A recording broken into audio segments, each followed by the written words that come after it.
بسم اللہ الرحمن الرحیم، السلام علیکم۔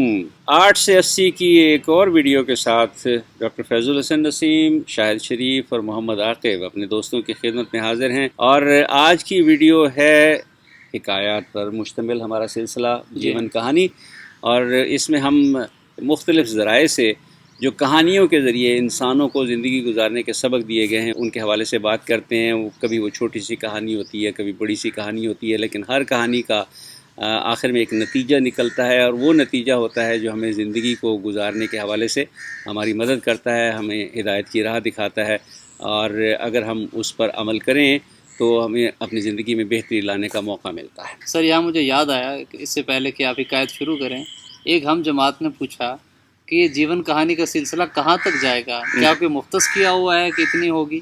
جب تک جیون جب تک کہانی، ٹھیک۔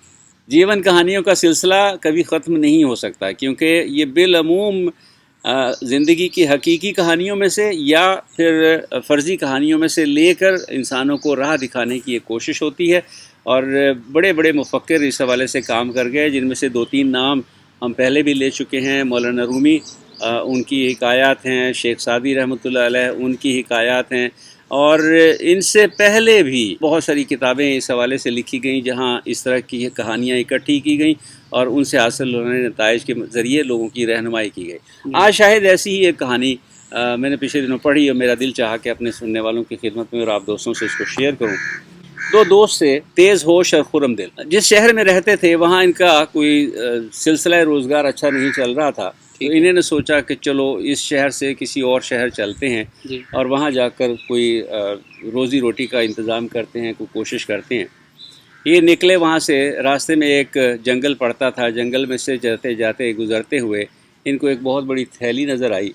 انہوں نے جب اس تھیلی کو کھولا تو اس تھیلی میں اشرفیاں تھیں۔ بہت ساری اشرفیاں دیکھ کر ان کا دل خوش ہو گیا۔ انہوں نے کہا کہ یہ اتنی ساری اشرفیاں اللہ نے ہمیں دے دی ہیں، تو اس کا مطلب یہ ہے کہ ہمیں آگے جا کے کسی اور شہر میں کچھ روزی روٹی کا سلسلہ کرنے کی ضرورت نہیں ہے، چلو یہیں سے واپس چلتے ہیں۔ دونوں نے، تیز ہوش اور خرم دل نے فیصلہ کیا کہ بس ٹھیک ہے، اللہ نے ہمیں یہ اشرفیاں اتنی ساری دے دی ہیں، لہٰذا ہم یہ تھیلی لے چلتے ہیں واپس، اور پھر اپنی باقی کی زندگی آرام سے، عیش اور آرام سے گزاریں گے۔ واپس آتے ہوئے راستے میں دونوں کی اس بات پہ بحث مباحثہ ہو گیا کہ ان اشرفیوں کا کیا کیا جائے، کیا انہیں تقسیم کر لیا جائے، انہیں کہیں ذخیرہ کر لیا جائے، یا کیا کیا جائے۔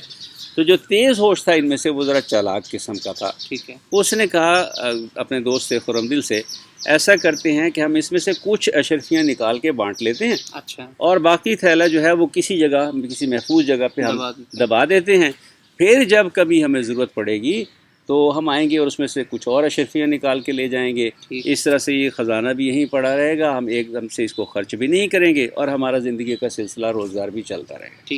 خرم دل سادہ قسم کا آدمی تھا، مان گیا۔ چنانچہ انہوں نے ایک درخت کے پاس ایک جگہ کھودی، اس میں سے، اس تھیلے میں سے کچھ اشرفیاں نکالی، آپس میں بانٹ لی، تھیلا وہاں دبا دیا، گھر آ گئے۔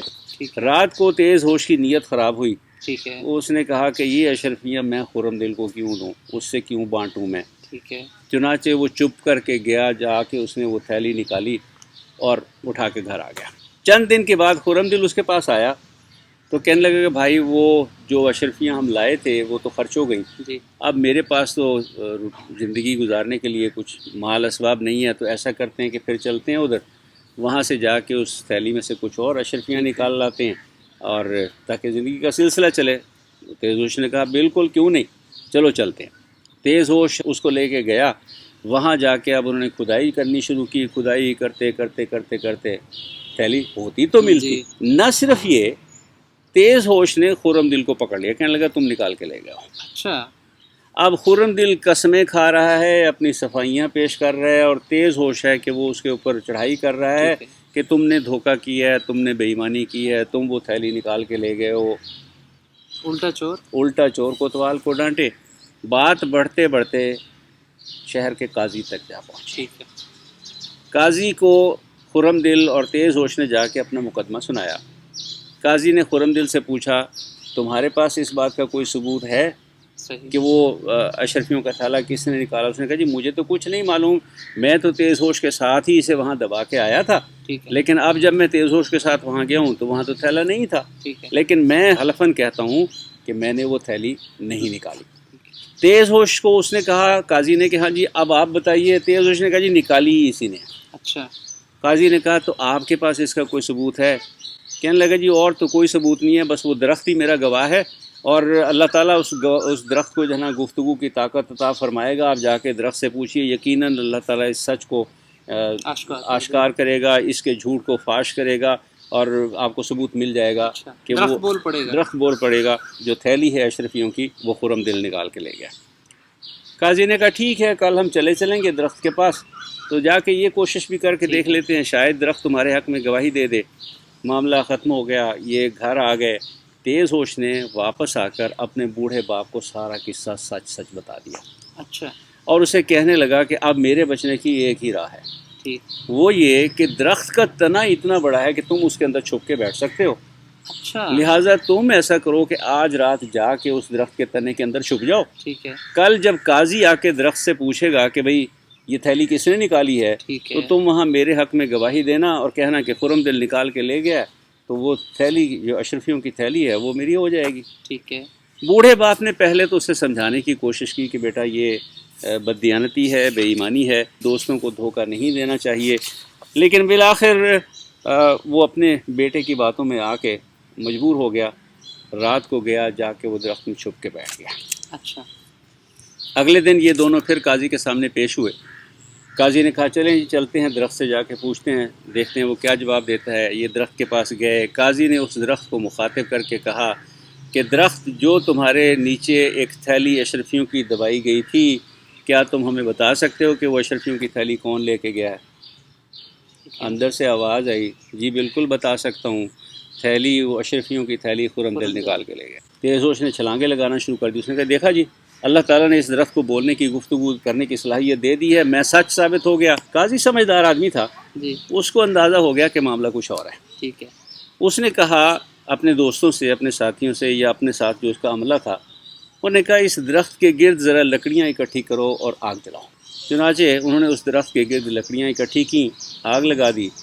کچھ دیر تک تو وہ بوڑھا آدمی اندر بیٹھا صبر کرتا رہا، لیکن جب آگ حد سے بڑھ گئی تو اس نے اندر سے چیخنا چلانا شروع کر دیا کہ مجھے نکالو باہر، میرا دم گھٹ رہا ہے. قاضی نے اسے نکالا، اس سے پوچھا سچ بتاؤ. اس نے سارا کچھ سچ بتا دیا، اور یوں تیز ہوش کا جو اصل عیاری اور مکاری تھی وہ سامنے آ گئی. خرم دل کی بے گناہی ثابت ہو گئی، اور یہ پتہ چل گیا کہ تیز ہوش نے واقعی وہ اشرفیوں کا تھیلا وہاں سے چوری کیا تھا. اب شاید جو اس سے ہمیں سبق حاصل ہوتا ہے نا، وہ یہ ہے کہ مکر و ہیلا بہت بری بلا ہے، لالچ بہت بری بلا ہے، بددیانتی بہت بری بلا ہے.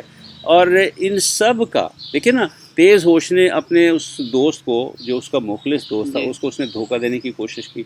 اشرفیوں کے لالچ میں اس نے آ کے وہ تھیلی چرائی، اس نے مکاری کی، عیاری کی، اور نہ صرف خود بلکہ اپنے باپ کو بھی اس میں ملوث کر دیا. بنیادی طور پر جو سبق اس حکایت سے ہمیں حاصل ہوتا ہے وہ یہ ہے کہ زندگی میں کبھی مکر و حیلے سے کام نہیں لینا چاہیے، سچ بولنا چاہیے، لالچ نہیں کرنا چاہیے، اور دوستوں کے ساتھ دھوکہ نہیں کرنا چاہیے. حقیقت تو آشکار ہو کے رہتی ہے، بالآخر حقیقت آشکار ہو جاتی ہے، اور جب حقیقت آشکار ہوتی ہے تو پھر اس وقت آدمی کو جس شرمندگی کا سامنا کرنا پڑتا ہے وہ ناقابل بیان ہے. امید ہے ہمارے دوستوں کو ہماری آج کی ویڈیو پسند آئی ہوگی. ہم اپنے دوستوں سے ایک گزارش، ان کو ایک یاد دہانی کراتے چلیں، ویڈیو پوری دیکھا کریں، اور پھر اس کا لنک شیئر کیا کریں اپنے دوستوں کے ساتھ. ہم کئی دفعہ یہ گزارش کر چکے ہیں، علم کی تقسیم جو ہے یہ ایک صدقہ جاریہ ہے، اس کو جتنا پھیلائیں گے اس کا اتنا ہی اجر آپ کو ملے گا. اگلی ویڈیو تک ڈاکٹر فیض الحسن نسیم، شاہد شریف اور محمد عاقب کو دیجیے اجازت. السلام علیکم ورحمۃ اللہ وبرکاتہ. اگر آپ نے ابھی تک ہمارا چینل سبسکرائب نہیں کیا